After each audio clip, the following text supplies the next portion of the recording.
Hey everyone, it's Mumkin FTW and welcome to my RCT3 Masterclass. Now in this video series that will contain of multiple episodes, I will explain you how to make a realistic roller coaster in Roller Coaster Tycoon 3 from start to finish. So we're going to go over each and every single step that you need to build a realistic roller coaster, from just the roller coaster design to the scenery, the environment, custom scenery and all that. So there's a lot that comes with trying to make a good and realistic roller coaster. Now, before I want to show you guys what it takes or what's the criteria to build a realistic roller coaster, I want to show you guys an example of an unrealistic roller coaster. So right here, I created this roller coaster right here, and it does look kind of neat, kind of quirky, but it's far from realistic. So let me go over what is not realistic about the roller coaster. First of all, we have a station here. I think that's fine, but it's very high from the ground. Most roller coasters, the station is a little bit elevated from the ground, but not this much. I mean, if guests want to come up here, they have to, climb 200 stairs or something, so that's not realistic. Then it goes into a chain lift, which is fine. But then we have this kind of weird looking drop here. Almost looks like a graph or something, which again looks very neat. But this, first of all, the initial drop is still very high, and we don't want that. We kind of want the first drop to go down as much as possible for the max amount of speed, excitement and all that. This goes way up. And of course, this is some very jerky elements that go, up and down. And this will basically just, if you would ride this, your spine would fly out of your body and you'd be dead. Then we go into an inversion. And again, this looks really kind of neat with all these corkscrews. It looks kind of cool. But again, this inversion is far from realistic. There's no roller coaster in the world that has a half loop and then it goes into like 4 or 5 corkscrews. It just doesn't exist. And then we have another airtime hill. But again, considering how high up we started, this again is going to be way too fast. So that's also not realistic. Then we get into this section here. And first of all, there's a lot of straight pieces here. And while there are some roller coasters that use some straight pieces, you have Millennium Force, Superman Ride of Steel, I believe, and a few others. Generally speaking, you want to avoid straight pieces. 1 or 2 is fine, but a very long section like this, I try to avoid it. And also the turns here are unbanked, which you always want to avoid, unless the roller coaster is going very slow. So let's say it goes from the station to the lift hill, that's fine. But when it has a lot of speed, you don't want it to be unbanked. That's also unrealistic.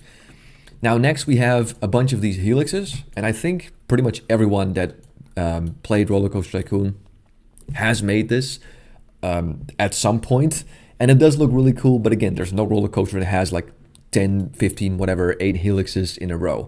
Looks cool, but it's not realistic.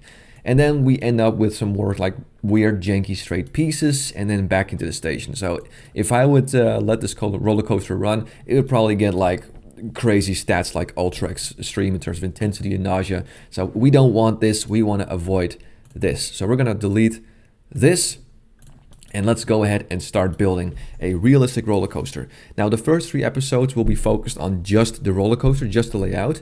And I want to build 3 different ones for you guys, because there's no single format or formula that perfectly fits every single roller coaster, because there's a lot of different types of roller coasters that you see around the world.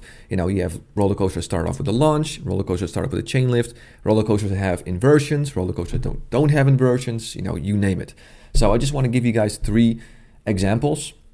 And of course, I'm not going to go over every single type of roller coaster there is, because then we would have like 100 episodes, and it's just to give you guys an idea. So in this particular episode, we're going to focus on making a B&M roller coaster with some inversions. Now, B&M, if you don't know what that is, it's a company from Switzerland, Bolliger & Mabillard, and they're responsible for many, groundbreaking and top-notch roller coasters around the world. And the roller coaster that's most similar to this one is the extended roller coaster. Now, if you have RCT3 Ultimate Edition, which most people these days have, I highly suggest you use the extended coaster, which is the one we'll be using now. And that's simply because it has every single element or track piece that the Floorless roller coaster and the Twister roller coaster have, but it also has a whole bunch more. So I always advise you guys to use the extended coaster. So we're going to go ahead and use that. And of course, we're going to select a custom track.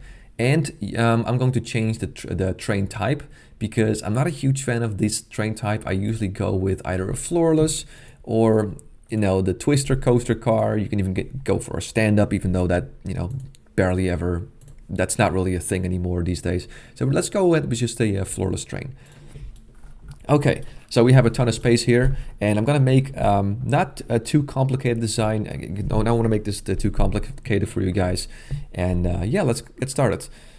So the first thing is the station. Now, again, we want the station to be a little bit elevated, but not too much. So I always, as a kind of a rule of thumb, if you will, I always put it too higher, like 2 blocks or 2 levels higher.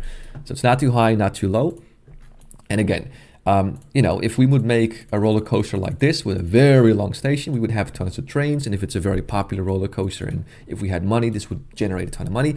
But again, this is not realistic. This looks like a train station for like an actual train, a public transport. So we want to avoid this as well. Generally speaking, what I like to do is I'd like to use a station that is about 5 to 6 spaces long. So something like this. Okay. Now, from here on out, we have a few things that we can do with the roller coaster. What we can do is we can go into a chain lift, just like this, or we can go around like this and also go into a chain lift. So I leave that up to you guys. But generally speaking, from here on out, we're going to focus on, of course, bringing up the train to a considerable height. Now, I'm thinking about starting with some bigger inversions. So, in Roller Coaster Tycoon 3 and also in 1 and 2, you have these smaller inversions like this, but you also have these bigger ones. And I want to start up with these bigger inversions. So I know these are quite big. So, a lift hill like this is going to be way too small. So we're going to go ahead and keep building until we reach what I think would be an adequate height for the big inversion. So we're going to stop here. And we're going to talk about the drop. Now, again, if I would make something like this, like this, and then we go, straight up again and then straight down, this, we want to avoid this. Again, we want to make sure that the first drop is as exciting and epic as possible. And so we want to make sure that it goes all the way down, but not too much. And also, I want to avoid something like this, because I used to make something like this when I was like younger, with these very short sections, but this is also too janky. Usually the very first drop is very long, very swoopy, so I prefer to use this one that goes from straight to very steep, and we're going to use that, and we're going to go all the way down. This is a nice little drop. And again, what I want to accomplish here with the first drop is also that the track is close to the ground, but not too close. Now, there are some roller coasters that actually are on the ground, but generally speaking, you want the lowest section of the track to be somewhat elevated still, because most roller coasters are still supported by these big metal beams. So I would advise you guys to use a height like this. Again, 2 blocks or 1 block up. Excuse me, I made a little misclick here. If you guys just 1 second, I'll just fix this. There we go. So yeah, this is a nice first drop. So again, like I said, we're calculating, okay, I think this is a decent height. We have a nice and long, smooth drop, which comes close to the ground. So from here on out, I want to focus on some inversions. So again, you have a bit of freedom here what you want to choose. You can choose to start off with a 0G roll, a Cobra roll, but I'm going to go ahead and start off with a classic, which is the large half loop here. Let's see here what we can use. We can either go this way or the other way. It doesn't really matter. Let's just go this way. So there we go. That's a nice little loop there. And I'm going to go ahead and see if this roller coaster now has an adequate speed, because we want to know if the train goes through this inversion not too fast, but also not too slow. So I'm going to go ahead to the train section here, the vehicle section. And for some reason, it all starts out with two trains, which of course is not realistic. So I'm going to go ahead and change that to like 8. And I'm also going to increase it to 2 trains. So there we go. That looks kind of nice. And we're going to also kind of increase the lift hill speed to, I don't know, like 14 miles per hour, 15 or something. And we can use this feature right here. We can actually test the ride while the game is paused, which is really nice. So we're going to go ahead and check out how this looks. So it goes around the corner into the lift hill, and we're going to see how the train goes through this looping. Let's see how this looks. So here we go. It's going to go up to the first drop. And again, I highly recommend you always use this, because then while you're building, you can see if the train, doesn't make it through an inversion, or, if it's too fast. So this is kind of okay, but a little too slow. So what I'm going to use the low friction option, which reduces the speed the train slows down. And let's see if I can increase the lift hill just a little bit. So let's see here. We're going to try it again. And again, this is basically what you'll have to do when you're trying to build a realistic coaster. You're going to have to constantly check to see if the train is, has a proper momentum, if you will. So once again, we're going to see the drop here. And here it goes through the looping. Yeah, that's nice. That's nice. That's a decent speed. I'm okay with that. So now we can work towards our second inversion, or something else that you want to build. And I'm thinking about making a cobra roll, which is also a nice way for the roller coaster to kind of turn around back to where the station and lift hill was. So I'm going to go ahead and make a half loop and a large corkscrew, and then another corkscrew the other way, and of course a half loop. So that's how we design a cobra roll. So that looks kind of nice. And now these two are kind of the same height. So I think if I make another inversion with the same height, it will be too slow. So I think my next inversion will be kind of lower than these. So I'm thinking about making a 0G roll. So this is about 95 feet, which might be a little bit too fast, but again, I can see here. So it comes down, I have a smooth straight to steep into a 0G roll. Actually, that's not too bad. So here on out, again, we have a bunch of freedom.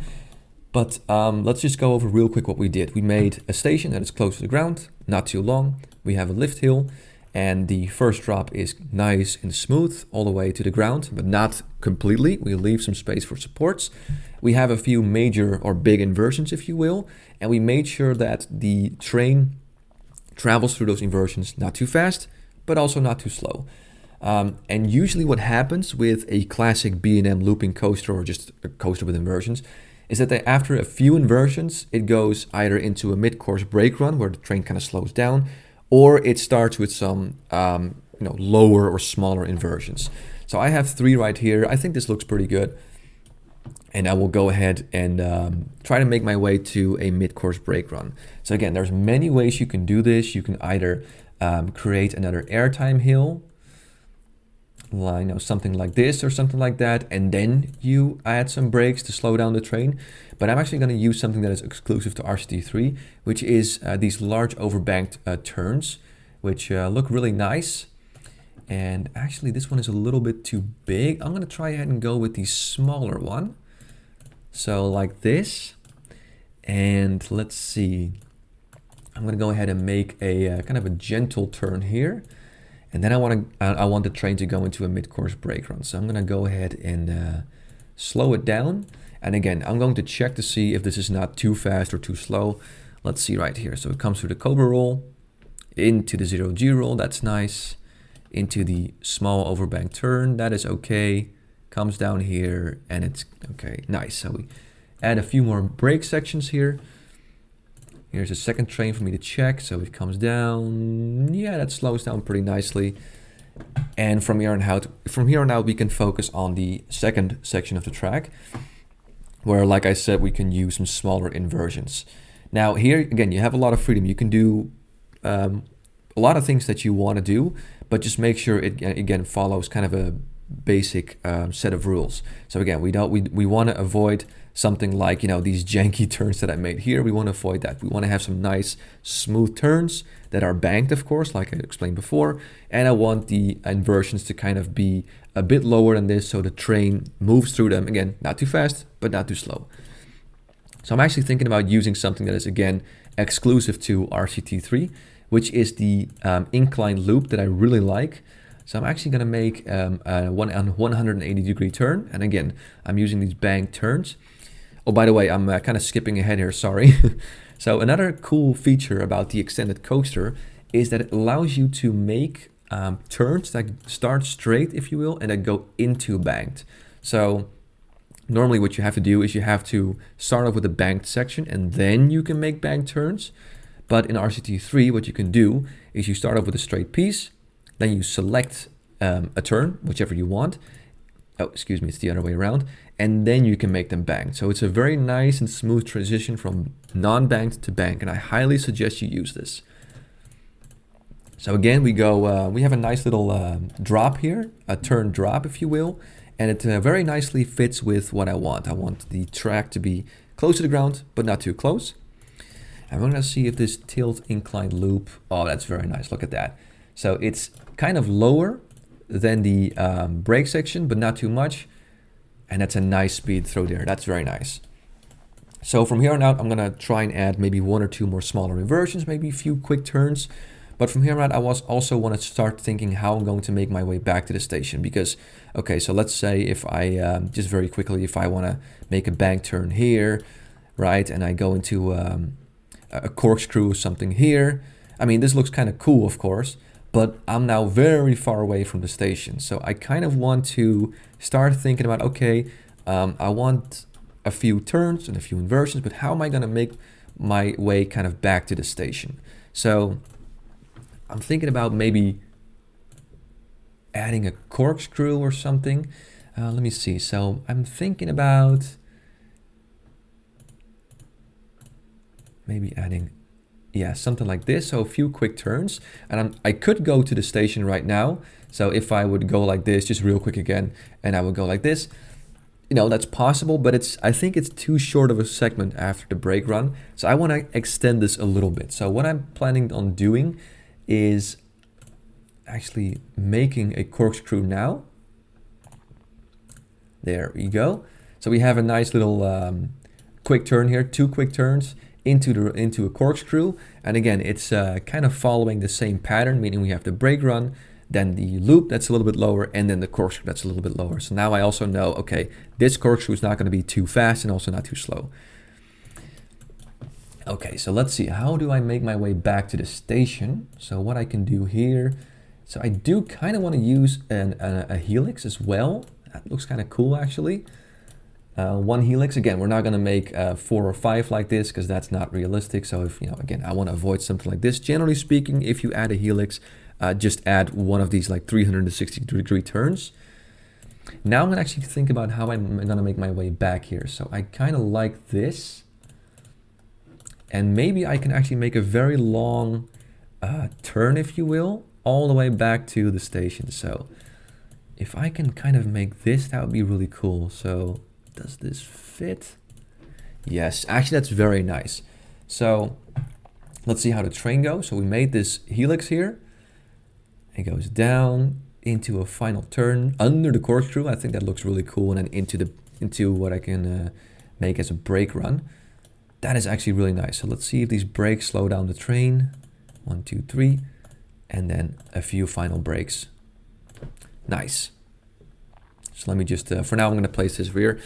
Okay, so this looks pretty cool. Let's see the final product. So let's see if the train passes through here. I'm just going to speed up the footage here. I just want to know, I want to see if this kind of makes sense, if you will. So this section is okay. Yes, goes into the mid-course brake run. Let's follow the train along.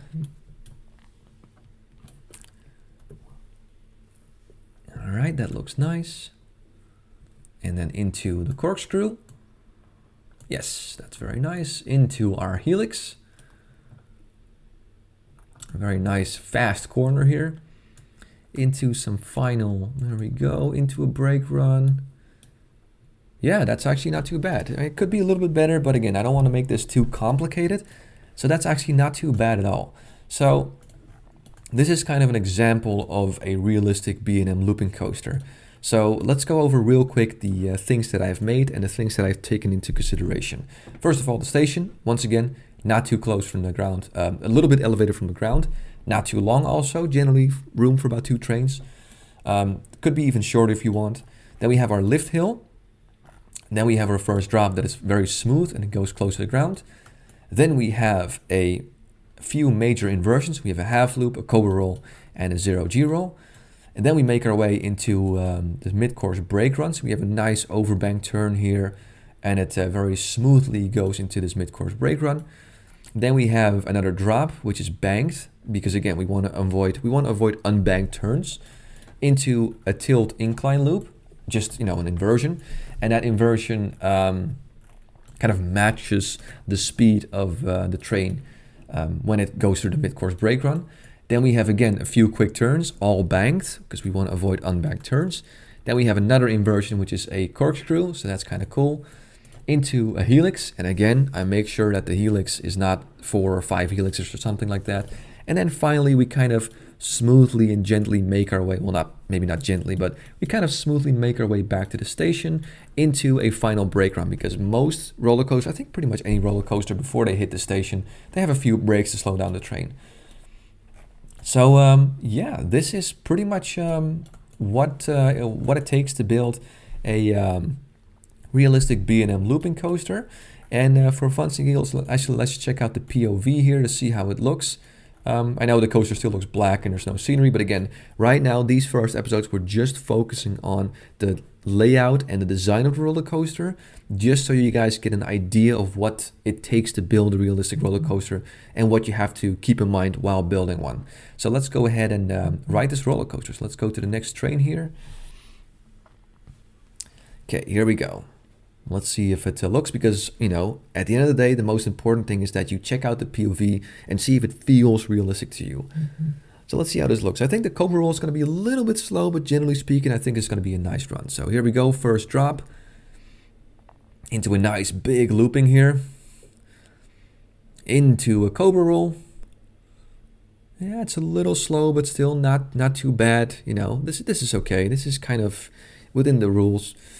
Into a nice fast 0G roll. There we go, very smooth into a overbank turn, and we make our way to the mid-course brake run. Yes, into a turn. Then we got our tilt or inclined loop, some fast corners here, into a nice big corkscrew. Then we have a helix, also very nice, very smooth. Nothing is too fast, nothing is too slow. And then we make our way back to the station here with some final brakes. And there we go, nice. I'm actually genuinely proud of this. I think this looks pretty damn good.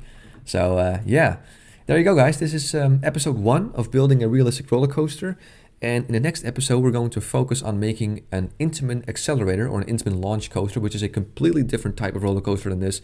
And I'll show you what is so different about it and why this format or formula doesn't work for that roller coaster. So yeah, this is episode 1 of the RCT3 Masterclass. There will be many other episodes that will follow. But for now, I hope I was able to learn you guys something about making a realistic roller coaster. And I'll see you in the next episode. But until then, thanks very much for checking it out.